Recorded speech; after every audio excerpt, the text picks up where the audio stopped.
மக்கள்கிட்ட ரொம்ப ஆதரவு வாங்கியிருக்கிற பிக் பாஸ் சீசன் 8ஓட டைட்டில் வின்னர் யார் அப்படின்னா Deepak. Deepak Bigg Boss season 8 பார்க்குற அனைவருக்குமே தீபக்கோட கேம் ரொம்ப வித்தியாசமாக இருக்கும்.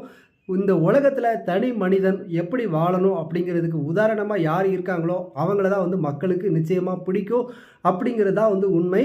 தீபக்கோட கேம் மக்களுக்கு புரிகிற மாதிரியும் எளிமையாக டிஃப்ரெண்ட்டாக ஒரு ஒழுக்கமான கேமாக இருந்ததுனால பிக் பாஸ் சீசன் 8ஓட டைட்டில் வின்னர் தீபக் அப்படிங்கிறது தான் இறுதியாக முடிவு ஆயிடுச்சு. டைட்டில் வின்னருக்கான எல்லா தகுதியும் தீபக்குக்கு இருக்குது. அடுத்தது யார் டைட்டில் வின்னர் வரலாம் அப்படின்னா முத்துக்குமரன் டைட்டில் வின்னர் கொடுக்கலாம். ஏன்னா அவரும் கொஞ்சம் குவாலிஃபைடு தான். அடுத்து அதுக்கு 3வது இடத்துல யாரை எதிர்பார்க்கலாம் அப்படின்னா மிஸ்டர் அருண்.